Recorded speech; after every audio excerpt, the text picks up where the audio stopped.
सभी को नमस्कार, प्रणाम। स्किल ग्रेविट क्लासेस में आप सभी का हार्दिक हार्दिक स्वागत एवं अभिनंदन है। कैसे हैं आप सभी? आशा करते हैं बढ़िया होंगे, मस्त होंगे, जबरदस्त होंगे। तो आज हम लाए हैं यूजीसी नेट के फर्स्ट पेपर से संबंधित टॉप 50 क्वेश्चंस, ठीक है? तो बिना विलंब किए अब सभी चलते हैं अपने प्रश्नों की ओर। आइए देखते हैं पहला प्रश्न आपका कह रहा है कि शिक्षण का सबसे महत्वपूर्ण उद्देश्य क्या है? बताना है आप सभी को कि शिक्षण का सबसे महत्वपूर्ण उद्देश्य क्या है? पाठ्यक्रम पूरा करना, या सीखने की सुविधा प्रदान करना, या अनुशासन बनाना, या परीक्षा लेना? तो बताइए सभी। प्रश्न नंबर पहला पूछा है, शिक्षण का सबसे महत्वपूर्ण क्या हो जाएगा? बताइए। आइए देखते हैं। तो इसका सही जवाब क्या देगा? ध्यान दीजिए। प्रश्न नंबर पहला का सही जवाब क्या देगा? विकल्प बी बिल्कुल सही हो जाएगा। ध्यान दीजिए, सीखने की सुविधा प्रदान करना। ठीक है, सीखने की सुविधा प्रदान करना, क्योंकि प्रश्न ही पूछ रहा है कि शिक्षण का सबसे महत्वपूर्ण उद्देश्य हमें बताना है कि शिक्षण का हम लोग का उद्देश्य क्या होता है, क्योंकि बिना उद्देश्य का कुछ तो होता नहीं। हर चीज का किसी कोई ना कोई उद्देश्य जरूर होता है। ठीक है, जो एक टीचर होते हैं, टीचर का असली काम क्या होता है? सिर्फ क्लास में जाकर सिलेबस खत्म करना या टेस्ट लेना नहीं होता है।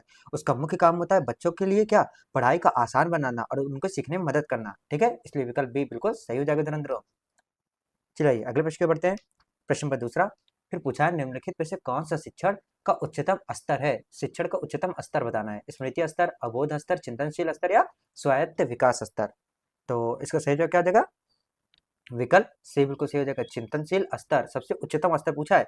पता है पढ़ाई के 3 लेवल होते हैं। सबसे निचला स्तर क्या होता है? रटना अर्थात मेमोरी। ठीक है, दूसरा क्या होता है? फिर उसका समझना अंडरस्टैंडिंग बीच का होता है। और चिंतनशील स्तर क्या है? सबसे ऊपर का है चिंतनशील। ठीक है, इसमें क्या है? बच्चा क्या है? गहराई में सोच कर नई समस्याओं को हल का निकालता है, हल करना। ठीक है, तो विकल्प सी बिल्कुल सही हो जाएगा। सबसे उच्चतम चिंतनशील स्तर है। चलिए अगले प्रश्न पर बढ़ते हैं। अब बताइए, रचनात्मक मूल्यांकन कब किया जाता है? इसमें अब रचनात्मक मूल्यांकन का पूछा है कि कब किया जाता है? निर्देशन के दौरान, पाठ्यक्रम के अंत में, या पाठ्यक्रम शुरू करने से पहले, या कभी नहीं? तो प्रश्न नंबर तीसरा का सही जवाब क्या जाएगा? विकल्प पहला बिल्कुल सही हो जाएगा। ध्यान दीजिए, निर्देशन के दौरान। देखिए यहाँ पे जो formative during during the instruction, ध्यान दीजिए विकल्प पहला बिल्कुल सही हो जाएगा। देखिए यहाँ पर जो फॉर्मेटिव टेस्ट है वो क्या होता है? फॉर्मेटिव टेस्ट मतलब समझ लीजिए जो क्लास में पढ़ाई चलने के दौरान ही ले लिए जाते हैं। ठीक है, जैसे वीकली टेस्ट मान लीजिए। इसके मकसद क्या होता है? जो बच्चों को क्या है, फेल या पास करना नहीं होता है, बल्कि हमें यह देखना होता है कि उन्हें कहाँ समझ में आ रहा है, कहाँ नहीं आ रहा है, ताकि उसमें सुधार किया जा सके। ठीक है, इसलिए सही जवाब क्या हो जाएगा? विकल्प पहला बिल्कुल सही हो जाएगा, निर्देशन के दौरान। चलिए अगले प्रश्न पे बढ़ते हैं। प्रश्न नंबर चौथा देखिए, स्वयं प्रभा में कितने डीटीएच चैनल शामिल है? पूछा है 32, 28, 30 या 40 स्वयं प्रभा में। तो कितने चैनल शामिल है? तो विकल्प डी बिल्कुल सही हो जाएगा। 40 चैनल स्वयं प्रभा में सम्मिलित है। स्वयं प्रभा क्या है? भारत सरकार का एक ऐसा प्रोजेक्ट है जिसमें किसमें क्या है, 34 टीवी चैनल थे। ठीक है, लेकिन अब इसे बढ़ाकर पहले 34 थे, अब बढ़ाकर कितने कर दिए गए? 40 कर दिए गए हैं। ध्यान दीजिएगा। इस चैनल पर 24 घंटे के पढ़ाई से जुड़े उच्च गुणवत्ता वाले प्रोग्राम आते रहते हैं। चलिए अगले प्रश्न की ओर। अब बताइए, ज्ञानात्मक डोमेन का संबंध किससे है? शारीरिक कौशल, भावनाएं, ज्ञान और बुद्धि, और सामाजिक व्यवहार? चलिए प्रश्न नंबर पांचवा। तो इसका सही जवाब क्या देगा? विकल्प सी, नॉलेज एंड इंटेलेक्ट अर्थात ज्ञान और बुद्धि से इसका सही जवाब है। ठीक है, जो ज्ञानात्मक शब्द है इसका मतलब क्या होता है? हमारे दिमाग, सोच, ज्ञान और बुद्धिमान से होता है, बुद्धिमानी से मतलब होता है। ठीक है, जहां भी हम लोग दिमाग लगाते हैं या सोचते हैं या याद करने की बात करते हैं, वहां पर क्या होता है? ज्ञानात्मक डोमेन होता है। ध्यान दीजिए, तो सही जवाब क्या देगा? विकल्प सी बिल्कुल सही हो जाएगा। चलिए अगले प्रश्न पे बढ़ते हैं। अब बताइए, मूक का पूर्ण रूप पूछा है। मूक का पूर्ण रूप क्या होगा? मैसिव ओपन ऑनलाइन कोर्स, या मल्टीपल ऑनलाइन ओपन कोर्स, या मैसिव ऑफलाइन ऑब्जेक्टिव कोर्स, या मॉडर्न ओपन ऑनलाइन कंटेंट? तो मूक का सही जवाब क्या देगा? विकल्प ए बिल्कुल सही हो जाएगा। Massive open online course. देखिए, ये एक ऐसा ऑनलाइन प्लेटफॉर्म है जहां पर क्या, दुनिया भर के लाखों जो स्टूडेंट है अर्थात छात्र हैं, वो क्या एक साथ इंटरनेट के माध्यम से मनचाहे कोर्स फ्री में क्या कर सकते हैं। ठीक है, मूक के माध्यम से। चलाइए अगले प्रश्न पे बढ़ते हैं। अब बताइए, इनमें से कौन सा शिक्षार्थी केंद्रित विधि है? बताना है शिक्षार्थी केंद्रित विधि। पहला है व्याख्यान विधि, दूसरा है परियोजना विधि, तीसरा है प्रदर्शन विधि, चौथा है समूह परीक्षण। तो प्रश्न नंबर सातवां, सातों का सही जवाब क्या देगा? विकल्प बी, प्रोजेक्ट मेथड अर्थात परियोजना विधि। देखिए इसमें क्या होता है, जो शिक्षार्थी होता है, शिक्षार्थी जो केंद्रित होता है, मतलब जहाँ पर पूरा फोकस छात्र पर हो। यहाँ पर प्रोजेक्ट मेथड में छात्र से काम करता है। ध्यान दीजिए, प्रोजेक्ट मेथड में छात्र खुद से काम करता है और रिसर्च करता है और सीखता है, और टीचर सिर्फ उसे क्या करता है? गाइड करता है। ध्यान दीजिए। चलिए अगले प्रश्न पे बढ़ते हैं। अब बताइए, क्या है ब्रेन स्टॉर्मिंग तकनीक की मुख्य रूप से मुख्य उपयोग क्या है ब्रेन स्टॉर्मिंग का? बताइए, अनुशासन बनाए रखना, परीक्षा लेना, रचनात्मक विचार उत्पन्न करना या तथ्यों को याद करना। प्रश्न नंबर 8वां, बताइए सभी 8वां का सही जवाब क्या हो जाएगा? तो 8वां का सही जवाब है विकल्प सी, बिल्कुल सही हो जाएगा, रचनात्मक विचार उत्पन्न करना। ठीक है, इसमें क्या होता है कि मान लीजिए जब कोई समस्या कोई नई समस्या आती है, ठीक है, तो बहुत सारे लोग क्या है एक साथ बैठकर उस पर नए अजीब या कुछ भी क्रिएटिव आइडियाज देने लग जाते हैं। इसी दिमाग कसरत को क्या कहते हैं? ब्रेन स्टॉर्मिंग कहते हैं। तो सही जवाब विकल्प सी बिल्कुल सही हो जाएगा। आइए अगले प्रश्न पे बढ़ते हैं। अब बताइए मौलिक अनुसंधान का मुख्य उद्देश्य क्या है? बताइए। पहला है तत्काल समस्याओं को हल करना, सिद्धांत निर्माण और ज्ञान में वृद्धि, या सामाजिक परिवर्तन या नीति निर्माण। चलिए तो प्रश्न नंबर 9 का सही जवाब क्या देगा? विकल्प बी बिल्कुल सही हो जाएगा। ध्यान दीजिए क्या है सिद्धांत निर्माण और ज्ञान में वृद्धि। देखिए इसमें क्या होता है मौलिक या बेसिक रिसर्च, इसका क्या है कार्य किसी समस्या को तुरंत हल करने के लिए नहीं होता है, बल्कि इसका मेन मकसद क्या होता है इंसान के ज्ञान को बढ़ाना। और जैसे मान लीजिए नए नियम है थ्योरी बनाना इसमें सम्मिलित होता है। जैसे न्यूटन का गुरुत्वाकर्षण खोज, ठीक, न्यूटन ने गुरुत्वाकर्षण खोजा है, ठीक है। तो विकल्प 20 का सटीक जवाब हो जाएगा। आइए अगले प्रश्न की ओर बढ़ते हैं। अब बताइए क्रियात्मक अनुसंधान का सही चक्र बताना क्या है? बताइए क्रियात्मक पहले एक्ट है, प्लान है, ऑब्जर्व है, फिर रिफ्लेक्ट है। दूसरा ऑब्जर्व है, रिफ्लेक्ट है, प्लान है, एक्ट है, फिर प्लान है, एक्ट है, ऑब्जर्व है, रिफ्लेक्ट है, या रिफ्लेक्ट, एक्ट, प्लान, ऑब्जर्व। चलिए प्रश्न नंबर 10वां। तो प्रश्न नंबर 10वां का सही जवाब क्या हो जाएगा? विकल्प सी बिल्कुल सही हो जाएगा, योजना, कार्य, निरीक्षण और चिंतन। ठीक है। देखिए यहाँ पे PAOR शॉर्टकट तरीके से आप याद कर सकते हैं। ठीक है, पहले पहले अक्षर ले लीजिए। इसमें क्या होता है स्कूल की जैसे मान लीजिए किसी तुरंत आई समस्या को सुलझाने के लिए हम लोग पहले क्या करते हैं प्लान बनाते हैं, फिर उस पर एक्ट अर्थात काम शुरू करते हैं, फिर उसका नतीजा देखते हैं, ऑब्जर्व करते हैं और अंत में उस पर विचार करते हैं। ठीक है, तो सही जवाब विकल्प सी बिल्कुल सही हो जाएगा। आइए अगले प्रश्न की ओर। मैं फिर बता रहा हूँ जिसको जिस प्रश्न में डाउट हो तो वो कमेंट में प्रश्न नंबरिंग लिखकर बता देगा हमें। ठीक है, चलिए अगले प्रश्न की ओर। अब बताइए शोध में परिकल्पना क्या है बताना है। अंतिम निष्कर्ष, डेटा संग्रह उपकरण, अस्थायी कथन या समाधान, या शोध रिपोर्ट। चलिए प्रश्न नंबर 11 बताइए इसके अंदर। प्रश्न नंबर 11 का सही जवाब क्या हो जाएगा? चलिए देखते हैं। तो प्रश्न नंबर 11 का सही विकल्प विकल्प तीसरा बिल्कुल सही हो जाएगा, अस्थायी कथन या समाधान हो जाएगा। ध्यान दीजिए इसमें क्या होता है रिसर्च करने से पहले हम सभी क्या है एक समझदारी वाला क्या अनुमान या कच्चा उत्तर तैयार कर लेते हैं। इसे ही हाइपोथेसिस कहते हैं और इसे ही पूरा रिसर्च में टेस्ट किया जाता है। ठीक है, ध्यान दीजिएगा। चलिए आइए अगले प्रश्न पे बढ़ते हैं। अब बताइए साहित्य चोरी का अनुसंधान में क्या माना जाता है? बताइए अत्यधिक अत्यधिक नैतिक, अनुसंधान विधि, अनैतिक कृत्य, या अच्छा साहित्य समीक्षा। साहित्य चोरी, तो यहाँ नकारात्मक भाव प्रकट हो रहा है, तो सही जाहिर सी बात है क्या अनैतिक कृत्य से ही संबंधित होगा। ठीक है, इसमें क्या होता है जैसे मान लीजिए जब किसी दूसरे का रिसर्च या विचार हो गया या उनकी किताबों का हिस्सा कॉपी करके अपना बता देते हैं। ठीक है, इसी को क्या कहते हैं प्लेगियरिज्म कहते हैं, जो रिसर्च की दुनिया में बहुत बड़ा अपराध माना जाता है, अर्थात साहित्य चोरी। ठीक है, तो विकल्प सी बिल्कुल सही हो जाएगा। आइए अगले प्रश्न की ओर। अब बताइए गुणात्मक शोध की प्रकृति कैसी होती है? पूछा है माफ कीजिएगा निगमनात्मक, आगमनात्मक, प्रयोगात्मक या वस्तुनिष्ठ। प्रश्न नंबर 13। तो प्रश्न नंबर 13 का सही जवाब क्या हो जाएगा? आइए देखते हैं। तो विकल्प बी बिल्कुल सही हो जाएगा। क्या हो जाएगा? आगमनात्मक। देखिए माफ कीजिएगा जो गुणात्मक है रिसर्च ये क्या है आगमनात्मक होती है, अर्थात हमें इसमें छोटी सी छोटी चीजों का या लोगों के व्यवहार को गहराई से देख पाते हैं और फिर उसमें क्या एक नई थ्योरी अर्थात सिद्धांत बनाते हैं। ठीक है, चलिए अगले प्रश्न पे बढ़ते हैं। एक्स पोस्ट फैक्टो, ध्यान दीजिए शोध कब किया जाता है? बताइए घटना से पहले, घटना के दौरान, घटना के बाद, या प्रयोगशाला में। प्रश्न नंबर 14। तो इसका सही जवाब क्या देगा? घटना होने के बाद किया जाता है, विकल्प सी बिल्कुल सही हो जाएगा। देखिए जो एक्स पोस्ट फैक्टो है इसका पूर्ण मतलब है घटना के बाद। देखिए जैसे मान लीजिए कोई भूकंप आ गया, ठीक है, उसके बाद वहां जाकर रिसर्च करना कि उसका लोगों पर क्या असर हुआ था, यही क्या है एक्स पोस्ट फैक्टो है। ठीक है, घटना होने के बाद। चलिए आइए अगले प्रश्न के बढ़ते हैं। 15वां देखिए जो सैम्पलिंग एरर कैसे कम होती है? पहला है नमूने का आकार बढ़ाकर, नमूने का आकार घटाकर, या डेटा की अनदेखी करके, या परिकल्पना बदलकर। प्रश्न नंबर 15। चलिए देखते हैं। तो प्रश्न नंबर 15 का सही जवाब क्या देगा? स्पेलिंग एरर पूछा माफ कीजिए सैम्पलिंग एरर, तो इसका सही जवाब विकल्प ए बिल्कुल सही हो जाएगा। ध्यान दीजिए नमूने का आकार बढ़ाकर। देखिए इसमें क्या है रिसर्च में जब भी आप जितना ज्यादा लोगों पर सर्वे करेंगे या खोज करेंगे तो उसका रिजल्ट क्या है में गलती होने के चांसेस क्या है उतने ही कम होंगे और रिजल्ट एकदम सटीक आएगा। तो सही जवाब विकल्प ए बिल्कुल सही हो जाएगा। ध्यान दीजिएगा नमूने का आकार बढ़ाकर। चलिए अगले प्रश्न पे बढ़ते हैं हम लोग। 16वां देखते हैं। फॉर्मेट का उपयोग मुख्य रूप से किस लिए किया जाता है? फॉर्मेट का डेटा संग्रह, नमूनाकरण या शोध परिकल्पना लिखना या संदर्भ और उद्धरण। प्रश्न नंबर 16। तो प्रश्न नंबर 16 का सही जवाब क्या हो जाएगा? विकल्प डी बिल्कुल सही हो जाएगा, संदर्भ और उद्धरण। देखिए इसमें क्या होता है, जब आप अपना रिसर्च लिखते हैं, ठीक है, तो आपको बताना होता है कि आपने कौन सी बात और किस किताब या वेबसाइट से ली हुई है। इसका क्रेडिट देने का फिक्स तरीका, इसे स्टाइल जिसे कहते हैं, का नाम क्या है? एपीए शैली है। ध्यान दीजिएगा, इसलिए विकल्प डी इसका सही जवाब हो जाएगा। आइए अगले प्रश्न के बढ़ते हैं। 17वां देखिए, प्रभावी संचार में शोर का क्या अर्थ बताना है? शोर का अर्थ क्या है? अस्पष्ट ध्वनि है, कोई बाधा या रुकावट है, संगीत है, फीडबैक है। तो प्रश्न नंबर सही 17 का सही जवाब क्या हो जाएगा? कोई बाधा या रुकावट, अर्थात विकल्प बी बिल्कुल सही हो जाएगा। देखिए कम्युनिकेशन की जो भाषा है, इसमें क्या है, सिर्फ शोर, मतलब जैसे मान लीजिए शोर की आवाज ही नहीं कहते हैं इसको। इसको कोई भी चीज, जैसे मान लीजिए आपके पास मैसेज को सामने वाले तक पहुंचने से रोक दे।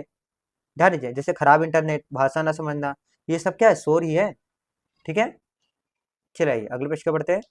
अब बताइए, संचार में प्रॉक्सिमिक्स का संबंध किससे है? समय से, स्थानीय दूरी से, आवाज का स्वर से या शारीरिक भाषा से? प्रश्न नंबर 18। चलिए बताइए 18 का सही जवाब क्या हो जाएगा?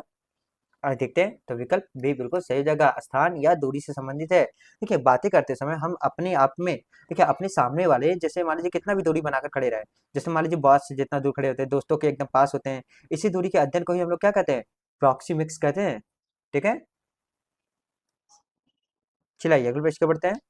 19वां देखिए, किनेशिक्स किस प्रकार का संचार है? बताइए, लिखित संचार, शारीरिक भाषा या हवा हाव भाव, या मौखिक संचार या केवल सांकेतिक भाषा? प्रश्न नंबर 19। 19 का सही जवाब क्या जाएगा? चलिए देखते हैं, तो सही जवाब है क्या? बॉडी लैंग्वेज, अर्थात शारीरिक भाषा या हाव भाव। ध्यान दीजिए, इसमें क्या होता है, इसमें आप बिना बोले अपने चेहरे के एक्सप्रेशन करके दिखाकर, आंखों के इशारे के माध्यम से या कोई बॉडी लैंग्वेज से भी हम क्या मैसेज दे सकते हैं। इसी को पूरी तरह और विज्ञान को क्या कहते हैं? किनेशिक्स कहा जाता है। ठीक है, तो विकल्प इसका सटीक जवाब हो जाएगा। आइए अगले प्रश्न पर बढ़ते हैं। अब प्रश्न नंबर 20 देखिए, संगठन में ग्रेप वाइन संचार किसे कहा जाता है? ग्रेप वाइन बताना है, औपचारिक संचार है, लिखित संचार है, अनौपचारिक संचार है, या ऊपर से नीचे का संचार? बताइए प्रश्न नंबर 20। तो प्रश्न नंबर 20 का सही जवाब क्या हो जाएगा? अनौपचारिक संचार, विकल्प सी बिल्कुल सही हो जाएगा। देखिए जो ग्रेप वाइन है, इसका मतलब क्या होता है, जैसे अंगूर का बेल है, ठीक है, वो बिना किसी रास्ते के फैलती है, अंगूर का बेल। ठीक, ऑफिस हो या संस्था हो, में जो गपशप और अफवाहें हैं, वो तेजी से फैलती है, उसे ही क्या कहते हैं? ग्रेप वाइन कहते हैं। ध्यान दीजिए, तो विकल्प सी इसका सटीक जवाब हो जाएगा। आइए अगले प्रश्न की ओर। निम्नलिखित में से कौन सा असिंक्रोनस संचार का उदाहरण है? सिंक्रोनस संचार का बताना उदाहरण। वीडियो कॉन्फ्रेंसिंग, ईमेल, पत्र, या पहले से रिकॉर्डिंग किया गया वीडियो? प्रश्न नंबर 21। तो इसका सही जवाब क्या जाएगा 21 का? विकल्प ए बिल्कुल सही हो जाएगा, वीडियो कॉन्फ्रेंसिंग। देखिए जो वीडियो कॉन्फ्रेंसिंग है, इसका मतलब क्या होता है, जैसे मान लीजिए सिंक्रोनस, मतलब समझ लीजिए कि उस वक्त हो रहा है, जैसे फोन कॉल या वीडियो कॉल, आप वीडियो कॉल पर आप बोलते हैं, जैसे लाइव एकदम कर लीजिए, ठीक है, और सामने वाला तुरंत जवाब दे दें। ठीक है, तो सही जवाब कितने का? विकल्प पहला बिल्कुल सही हो जाएगा। आइए अगले प्रश्न बढ़ते हैं। प्रश्न नंबर 22 देखिए, संचार प्रक्रिया में फीडबैक का क्या महत्व है? फीडबैक का महत्व बताना है। बताइए, एक संचार समाप्त करता है, दूसरा या शोर पैदा करता है, तीसरा है यह सुनिश्चित करता है कि संदेश समझ गया है, और चौथा है कि यह प्रेषक को भ्रमित करता है। चलिए प्रश्न नंबर 22 बताइए सभी अंदर 22 का। चलिए देखते हैं, तो इसका सटीक जवाब क्या हो जाएगा? विकल्प सी बिल्कुल सही हो जाएगा, यह सुनिश्चित करता है कि संदेश समझा गया है। ठीक है, इसमें है जैसे बातचीत तभी पूरी मानी जाती है, जो जो सामने वाला है वो अपनी कोई प्रतिक्रिया दे, अर्थात फीडबैक दे। इससे बोलने वाले के मन में क्या आता है, बोलने वाले को तसल्ली हो जाती है कि जो वो समझना चाहता था, सामने वाला वो समझा है कि नहीं समझा है। ठीक है, चलिए आगे प्रश्न बढ़ते हैं। अब बताइए, जनसंचार का मुख्य कार्य बताना क्या है? व्यक्तिगत बातचीत है, निगरानी और सूचना है, छिपा हुआ संचार है, या बधाई उत्पन्न करना? प्रश्न नंबर 23। चलिए देखते हैं, तो 23 का सही जवाब क्या देगा? विकल्प बी बिल्कुल सही हो जाएगा, निगरानी और सूचना। देखिए जो न्यूज़पेपर या मान लीजिए कोई चैनल न्यूज़ हो, ठीक है, जैसे मीडिया का मुख्य काम क्या है? देश और समाज पर निगरानी रखना और लोगों को सही सूचना पहुंचाना। ठीक है, तो इसका सही जवाब विकल्प बी बिल्कुल सही हो जाएगा। आइए अगले प्रश्न पर बढ़ते हैं। 24 देखिए, सिमेंटिक शौर्य जो है वो संचार में किससे संबंधित है? बताइए, यातायात की ध्वनि, खराब इंटरनेट, अर्थ और भाषा, या भौतिक दूरी? प्रश्न नंबर 24। आइए देखते हैं 24 का सही जवाब क्या देगा? विकल्प सी बिल्कुल सही हो जाएगा, अर्थ और भाषा। ठीक है, जैसे मान लिया अगर बोलने वाला ऐसा कठिन शब्दों का इस्तेमाल करे जो सुनने के वाले को क्या समझ ही ना आए, या मान लीजिए उदाहरण की तरफ से यदि शब्द को गलत मतलब निकाल लिया जाए, तो अर्थ की इस बाधा को क्या कह देंगे? सीमेंटिक नाइस कहते हैं, ध्यान दीजिए। तो विकल्प सी बिल्कुल सही हो जाएगा। ठीक, चलिए अगले प्रश्न पे बढ़ते हैं। अब बताइए, आईसीटी का पूर्ण रूप बताना क्या है? ICT internet and computer technology, information and communication technology, या इंडियन कम्युनिकेशन कम्युनिकेशन टूल है, या इंटीग्रेटेड कंप्यूटर टेक्निक है। प्रश्न नंबर 25, 25 का सही जवाब क्या देगा? विकल्प बी बिल्कुल सही हो जाएगा। ध्यान दीजिए, इंफॉर्मेशन एंड कम्युनिकेशन टेक्नोलॉजी। देखिए इसमें क्या है, जो सूचना और संचार प्रौद्योगिकी है अर्थात आईसीटी में इंटरनेट हो गया, जैसे आपका टैब हो गया, मोबाइल हो गया, कंप्यूटर हो गया, रेडियो हो गया, वही सभी संसाधन है जिनकी मदद से क्या हम डेटा और इंफॉर्मेशन दुनिया भर में शेयर करते हैं। ठीक है, बिल्कुल, इसलिए सही जवाब क्या देगा? विकल्प बी बिल्कुल सही जगह, तुरंत ध्यान दीजिएगा। ठीक है, चलिए अगले प्रश्न पे बढ़ते हैं। 26 देखिए क्या कह रहा है, कंप्यूटर की अस्थायी स्मृति कौन सी है? मेमोरी एंड कंप्यूटर, अस्थायी स्मृति बताना है। रोम है, हार्ड डिस्क है, रैम है, या पेन ड्राइव है। प्रश्न नंबर 26, 26 का जवाब दीजिए। चलाए देखते हैं, तो सही जवाब क्या देगा? विकल्प सी बिल्कुल सही हो जाएगा, रैम। ठीक है, रैम एक क्या होता है? अस्थायी होता है, और इसका मतलब क्या होता है? कंप्यूटर में जब तक पावर है, डेटा रैम में रहेगा। लेकिन क्या है, कंप्यूटर बंद होने के अब बंद, जैसे मान लीजिए कंप्यूटर जैसे ही बंद हुआ, तो रैम में मौजूद सारा डेटा क्या है, तुरंत अपने आप मिट जाता है। ठीक है, चलिए अगले प्रश्न पे बढ़ते हैं। 27 देखते हैं। अब बताइए, 1 गीगाबाइट किसके बराबर होता है? 1000 MB, 1024, या 1024 केबी, या 1000 KB। प्रश्न नंबर 27, तो 27 का सही जवाब क्या देगा? विकल्प ए बिल्कुल सही हो जाएगा, माफ कीजिए विकल्प बी, 1024 MB। ठीक है, विकल्प बी वाले बहुत ही शानदार, अति तुम लाजवाब है। ठीक है, चलिए अगले प्रश्न पे बढ़ते हैं। अब बताइए, यूआरएल का पूर्ण रूप बताना क्या होगा? Universal resource link, uniform radio locator, uniform resource locator, या यूनाइटेड रिसोर्स लाइन। प्रश्न नंबर 28 बताइए। 28 का जवाब, चलिए देखते हैं, तो 28 का सही जवाब क्या देगा? विकल्प सी बिल्कुल सही देगा, यूनिफॉर्म रिसोर्स लोकेटर हो जाएगा। देखिए इसमें क्या है, जैसे मान लीजिए आसान भाषा में कोई तो आसान भाषा में कहें, तो यूआरएल है जो है वह क्या है, इंटरनेट पर मौजूद किसी वेबसाइट या पेज का क्या है, पता है, अर्थात एड्रेस है, जिसे लिंक भी कहते हैं। और या हो सकता है कि इसी पते पर जाकर आपकी नज़र या ब्राउजर जो है मतलब उस पर पेज पर खुलता होगा। ठीक है, इसी पेज पर जाकर वह आपका ब्राउजर उस पेज पर खुल जाएगा। चलिए आइए अगले प्रश्न का, तो इसका सही जवाब विकल्प सी बिल्कुल सही हो जाएगा। आप बताइए, फिशिंग किससे संबंधित है? हार्डवेयर अपग्रेड से, साइबर अपराध, या धोखाधड़ी से, नेटवर्क केबल से, या ऑपरेटिंग सिस्टम से। प्रश्न नंबर 29, तो 29 का सही जवाब क्या देगा?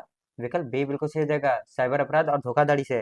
देखिए जैसे मछली को दाना डालकर फंसाया जाता है, वैसे ही इंटरनेट पर आप सबको क्या है, आप सबको इंटरनेट पर आप सबको क्या है, बैटरी या झूठे मैसेज भेजकर फंसाना और उनके पासवर्ड को चुराना फिशिंग कहलाता है। ठीक है, तो सही जवाब प्रश्न 29 का बी बिल्कुल सही हो जाएगा। चलिए अगले प्रश्न पे बढ़ते हैं। अब बताइए, निम्नलिखित में से कौन सा इनपुट डिवाइस नहीं है? इनपुट डिवाइस पूछा नहीं है, मॉनिटर, स्कैनर, माउस, कीबोर्ड। प्रश्न नंबर 30, इनपुट डिवाइस कौन नहीं है? तो विकल्प ए बिल्कुल सही हो जाएगा, मॉनिटर। ध्यान दीजिए, मॉनिटर में इसमें क्या होता है, इनपुट डिवाइस वे होते हैं जिनसे हम कंप्यूटर को क्या करते हैं, निर्देश अर्थात डेटा देते हैं। और लेकिन मॉनिटर क्या है, स्क्रीन हमें रिजल्ट दिखाता है, इसलिए यह कंप्यूटर डिवाइस है। ठीक है, सही जवाब विकल्प पहला बिल्कुल सही जगह धुरंधर। चलिए अगले प्रश्न को बढ़ते हैं। अब बताइए, एमएस विंडोज़ किसका एक उदाहरण है? बताइए, MS Windows application software, search engine, या सिस्टम सॉफ्टवेयर ओएस, तो वेब ब्राउज़र। प्रश्न नंबर 31, चलिए देखते हैं, 33 का सही जवाब क्या देगा? विकल्प सी बिल्कुल सही हो जाएगा, सिस्टम सॉफ्टवेयर, या ओएस, सिस्टम सॉफ्टवेयर ओएस। ठीक है, तो विकल्प सी वाले बहुत ही शानदार, अति उत्तम लाजवाब है। आइए अगले प्रश्न की ओर। अब बताइए, आईओटी का पूर्ण रूप क्या है? इंटरनेट ऑफ थिंग्स है, इंटरनेट ऑफ टेक्नोलॉजी है, या इंफॉर्मेशन ऑफ क्या है, टेलीकम्युनिकेशन है, या इंडियन ऑनलाइन ट्रेनिंग है। प्रश्न नंबर 32, तो 32 का सही जवाब क्या देगा? विकल्प ए बिल्कुल सही हो जाएगा, इंटरनेट ऑफ थिंग्स, आईओटी। ठीक है, इसमें क्या है, जब हमारे घर की रोजमर्रा की चीजें, जैसे मान लीजिए फ्रिज, टीवी, एसी, घड़ी, इंटरनेट से जुड़े होते हैं, सभी को पता है, और जब हम उन्हें मोबाइल से कंट्रोल कर पाते हैं, तो क्या करते हैं, इस सब तकनीकों को इंटरनेट ऑफ थिंग्स कहते हैं। ध्यान दीजिए, तो इसलिए विकल्प पहला बिल्कुल सही हो जाएगा। ठीक है, चलिए अगले प्रश्न को बढ़ते हैं। अब बताइए, तरह से देखिए, क्योटो प्रोटोकॉल है, इसका मुख्य उद्देश्य बताना क्या है? ग्रीन हाउस गैसों को कम करना, ओजोन परत की रक्षा करना, जल प्रदूषण करना, या वन्यजीव संरक्षण। प्रश्न नंबर 33, 33 बताइए सभी लोग। चलिए देखते हैं, तो 33 का सही जवाब क्या देगा? विकल्प पहला बिल्कुल सही हो जाएगा, ग्रीन हाउस गैसों का कम करना। ध्यान ध्यान दीजिए सभी लोग, यह एक इंटरनेशनल समझौता है जिसमें क्या है, दुनिया के देशों ने वादा किया था कि धरती को गर्म करने वाले जहरीले ग्रीन हाउस को क्या करेंगे, निकालना इनका काम रहेगा। ठीक है, या निकालने का काम करेंगे। चलिए आइए अगले प्रश्न को बढ़ते हैं। 34 देखिए, मॉनिटर प्रोटोकॉल किससे संबंधित है? मॉनिटर प्रोटोकॉल पूछा है, मॉनिट्रियल प्रोटोकॉल। पहला है ग्लोबल वार्मिंग, वनों की कटाई, ओजोन परत का क्षरण या मृदा अपरदन। प्रश्न नंबर 34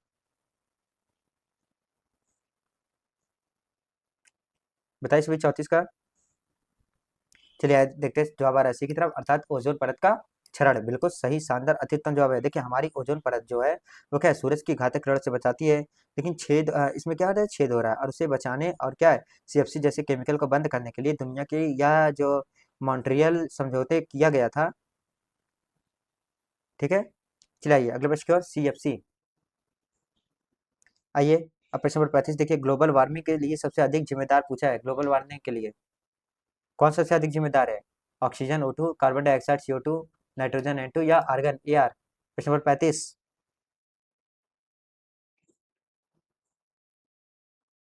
35 का जवाब दीजिए। चलिए देखते हैं, तो इसका सही जवाब क्या देगा, विकल्प बी बिल्कुल सही हो जाएगा। ध्यान दीजिए, विकल्प बी क्या है, कार्बन डाइऑक्साइड। ठीक है, इससे क्या है, फैक्ट्री या गाड़ियों पर जब धुएं से कार्बन डाइऑक्साइड वायुमंडल में ज्यादा हो जाती है तो सूरज की गर्मी को क्या बाहर नहीं जाने देती है, जिससे पूरी धरती गर्म हो रही है। ठीक है, चलिए अगले प्रश्न को बढ़ते हैं। अब बताइए, निम्नलिखित में से कौन सा नवीनीकरण ऊर्जा का स्रोत है? बताइए, नवीनीकरण ऊर्जा का स्रोत कौन सा है? कोयला, पेट्रोलियम, प्राकृतिक गैस या माफ कीजिएगा। देखिए पहला क्या है, कोयला है, दूसरा पेट्रोलियम है, तीसरा प्राकृतिक गैस है, चौथा क्या है, सौर ऊर्जा है। प्रश्न नंबर 36, तो 36 का सही जवाब क्या जाएगा, बताइए सभी अंदर। चलाइए देखते हैं, तो 36 का विकल्प डी बिल्कुल सही हो जाएगा, सौर ऊर्जा। देखिए सौर ऊर्जा क्या है, ये नवीनीकरण ऊर्जा है जो कभी खत्म नहीं होता, बल्कि क्या है, जैसे कोयला और पेट्रोल एक दिन खत्म हो जाएंगे, लेकिन सूरज की रोशनी जो है वो कभी खत्म नहीं होती। चलिए अगले प्रश्न के बढ़ते हैं। अब बताइए, सतत विकास लक्ष्यों की कुल संख्या बनाना कितनी है? 15, 17, 20, 12।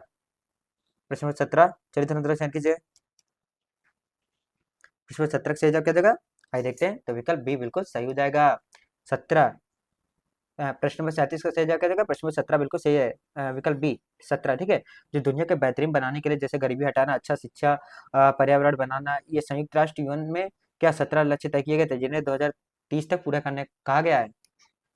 चलिए अगले प्रश्न पर बढ़ते हैं। अब बताइए, मीना माता जो रोग है वो पानी में किस प्रदूषण के कारण होते हैं? मीना माता बताइए, लीड, मरकरी, आर्सेनिक, फ्लोराइड। प्रश्न नंबर 38, तो सही जवाब क्या हो जाएगा, विकल्प बी बिल्कुल सही हो जाएगा, मरकरी अर्थात पारा। ठीक है, प्रश्न नंबर 28, माफ कीजिएगा 38 है, मैं गलती से 28 बोल दिया, 38 भी हो गया। ठीक है, 38 का सही जवाब क्या हो जाएगा, विकल्प बी पारा है। ठीक है, भूलिएगा मत। चलिए अगले प्रश्न के बढ़ते हैं। अब बताइए प्रश्न 39 देखिए, ब्लू बेबी सिंड्रोम किसके अधिकता के कारण होता है? बताइए, नाइट्रेट, आयरन, कैल्शियम, मैग्नीशियम। प्रश्न नंबर 39, तो 39 का सही जवाब क्या देगा, विकल्प ए बिल्कुल सही जगह, नाइट्रेट। जो नाइट्रेट है, अगर पानी में इसको केमिकल बहुत ज्यादा हो तो उसे क्या, पीने से छोटे बच्चों को क्या, खून में ऑक्सीजन की कमी हो जाती है और उनका शरीर नीला पड़ जाता है। ठीक है, चलिए अगले प्रश्न को बढ़ते हैं, 40 देखते हैं। मौसम संबंधी सभी घटनाएं वायुमंडल की किस परत में होती हैं? बताइए, समताप मंडल, मध्य मंडल, क्षोभ मंडल, तापमंडल। प्रश्न नंबर 40, तो प्रश्न नंबर 40 का जवाब दीजिए, सही जवाब क्या हो जाएगा। चलिए देखते हैं, तो 40 का मौसम संबंधी सभी घटनाएं वायुमंडल की किस परत में होती हैं? तो प्रश्न नंबर 40 का सही जवाब क्या देगा, विकल्प सी बिल्कुल सही जगह, क्षोभ मंडल में। ध्यान दीजिए, जो धरती से हमारी जो वायुमंडल की सबसे पहली और निचली परत कौन है, क्षोभ मंडल है। इसी तरह या और हम इसी में रहते हैं। ठीक है, बारिश, बादल, आंधी, तूफान सब इसी परत की देन होती है या इसी परत में होती है, क्षोभ मंडल में। ठीक है, आइए अगले प्रश्न के बढ़ते हैं। 41 देखिए, भारत में पहला राष्ट्रीय शिक्षा नीति किस वर्ष आई थी? 1986, 68, 92, 2020। चलिए आइए देखते हैं, तो प्रश्न नंबर 41 का सही जवाब क्या देगा, विकल्प बी बिल्कुल सही हो जाएगा। 1968 ईस्वी में आजादी के बाद भारत का एजुकेशन सिस्टम सुधारने के लिए इंदिरा गांधी की सरकार ने सबसे पहले क्या, शिक्षा नीति 1968 में लाई थी। दूसरी शिक्षा नीति कब आई थी, 1986 में। ठीक है, बिल्कुल एनईपी जी, माफ कीजिएगा। तो प्रश्न नंबर 41 का सही जवाब क्या देगा, विकल्प बी बिल्कुल सही हो जाएगा धुरंधर। ठीक है, आइए अब बताइए, 2020 के अनुसार, एनईपी 2020 के अनुसार स्कूल शिक्षा का नया ढांचा बताना क्या है? 10+2, 5+3+3+4 या 8+4+2 या 5+3+2। प्रश्न नंबर 42, चलिए देखते हैं, तो 42 का सही जवाब क्या देगा, विकल्प बी बिल्कुल सही हो जाएगा। ध्यान दीजिएगा तुरंत, विकल्प बी। देखिए पुरानी 10+2 जो सिस्टम को अब हटा दिया गया है। नई शिक्षा नीति बच्चों के लिए क्या, जैसे 4 हिस्सों में बांटा गया है। पहला 5 साल का फाउंडेशन, फिर 3 साल की क्या है, 3 साल की प्रिपरेटरी है, फिर 3 साल मिडिल है और 4 साल सेकेंडरी है। ठीक है, ध्यान दीजिएगा। चलिए अगले प्रश्न पे बढ़ते हैं। प्रश्न 43 देखिए, विश्वविद्यालय अनुदान आयोग अर्थात यूजीसी की स्थापना औपचारिक रूप से किस वर्ष हुई थी? 48, 53, 1956, 1961। प्रश्न नंबर 43। चलिए 43 का सही जवाब क्या जाएगा, 1956 ईस्वी में। विकल्प सी बिल्कुल सही है। ध्यान दीजिए, ठीक है, वैसे तो सभी को पता है कि भारत में क्या है, पहले से ही शुरू हो जाता है, लेकिन भारत की जो संसद है वो एक एक्ट पास करके यूजीसी के लिए क्या 1956 ईस्वी में पक्की और वैधानिक संस्था बना दिया था। कब, 1956 ईस्वी में। ध्यान दीजिएगा, इसलिए विकल्प सी बिल्कुल सही हो जाएगा। ध्यान दीजिएगा, तुरंत गलत मत कीजिएगा। आइए अगले प्रश्न की ओर। जो इग्नू है कि इसके स्थापना वर्ष पूछा है, 80, 85, 90, 95। प्रश्न नंबर 44 इग्नू। तो आइए देखते हैं, तो इग्नू का स्थापना वर्ष 1985 अर्थात विकल्प बी बिल्कुल सही हो जाएगा। और एक बात और ध्यान दीजिए, वैसे तो काम पहले से ही शुरू है, लेकिन जब भारत की संसद का ये तो इसका माफ कीजिएगा 43 का है, भारत का संसद वाला मैं बता रहा था, इसका देखिए जो 44 प्रश्न है कि इग्नू की स्थापना किस वर्ष हुई थी, तो इग्नू की स्थापना 1985 ईस्वी में हुई थी। Indira Gandhi national open university की स्थापना, ठीक है, इग्नू का फुल फॉर्म है, 1985 में। ताकि इसमें क्या है, जो लोग रेगुलर कॉलेज नहीं जा सकते हैं उनके लिए दूरस्थ शिक्षा के जरिए अपनी पढ़ाई को क्या करते हैं, पूरा कर सके। चलिए प्रश्न 45 देखिए, प्राचीन भारत का ऐसा कौन सा विश्वविद्यालय चिकित्सा शास्त्र के लिए सबसे अधिक प्रसिद्ध था? तक्षशिला, नालंदा, विक्रमशिला, वाल्मीकि। तो प्रश्न 45 का सही जवाब क्या देगा, विकल्प ए बिल्कुल सही है, तक्षशिला। ध्यान दीजिए, विकल्प ए तक्षशिला। देखिए पुराने भारत में तक्षशिला क्या एक बहुत बड़ा एजुकेशन सिस्टम था, सभी को पता है, और दूर दूर से लोग यहाँ वैद्य डॉक्टर बनने, आयुर्वेद सीखने आते थे। लेकिन भगवान बुद्ध के डॉक्टर जो हैं, कौन है, जीवक ने भी यही पढ़ाई की थी। चलिए अगले प्रश्न की ओर बढ़ते हैं, 46 देखते हैं। भारत में विश्वविद्यालयों की एनआईआरए या रैंकिंग कौन जारी करता है? यूजीसी, एनआईटीआई, आयोग या मिनिस्ट्री ऑफ एजुकेशन या एआईसीटीई। प्रश्न नंबर 46 बताइए। तो 46 का सही जवाब क्या जा रहा है, मिनिस्ट्री ऑफ एजुकेशन अर्थात शिक्षा मंत्रालय। विकल्प से बिल्कुल सही जवाब होगा। ठीक है, कौन सा कॉलेज, इसमें देखिए प्रश्न नंबर 46 में बता रहा है कि कौन सा कॉलेज या यूनिवर्सिटी देश में नंबर 1 पर है। इसकी पूरी लिस्ट या रैंकिंग कह लीजिए भारत सरकार का शिक्षा मंत्रालय हर साल करता है, एनआईआरएफ जारी करवाता है। ठीक है, चलिए अगले प्रश्न की ओर। उच्च शिक्षा में एबीसी का पूर्ण रूप बताना क्या होगा, बताइए। एनुअल बोर्ड, काउंसिल या academic board, bank of credits या ऑल बेसिक कोर्स है, या एडवांस बर्गर ऑफ, माफ कीजिए, एडवांस बर्गर, मैंने गलती से बोल दिया bureau of communication, sorry guys, गलती से। तो बताइए इसका सही जवाब क्या देगा, प्रश्न नंबर 47। आइए देखते हैं, तो 47 का सही जवाब क्या देगा, विकल्प बी बिल्कुल सही हो जाएगा। ध्यान दीजिए, एकेडमिक बैंक ऑफ क्रेडिट्स। देखिए यहाँ क्या होता है, पैसों का नहीं बल्कि क्या है, पढ़ाई के मार्क्स अर्थात क्रेडिट का एक डिजिटल बैंक है, जिसमें मान लीजिए कोई भी छात्र अगर अलग कॉलेज बदलता है तो उसके पूरे क्रेडिट्स जो है इस बैंक में सुरक्षित रहेंगे और पढ़ाई उसके बाद नहीं रुकेगी, मतलब उसकी पढ़ाई जो है बर्बाद नहीं होगी। ठीक है, चलिए अगले प्रश्न पे बढ़ते हैं। अब बताइए, मूल्य शिक्षा जो है का मुख्य उद्देश्य बताना क्या है? शारीरिक विकास, पैसे कमाना, नैतिक विकास, परीक्षा पास करना। प्रश्न नंबर 48।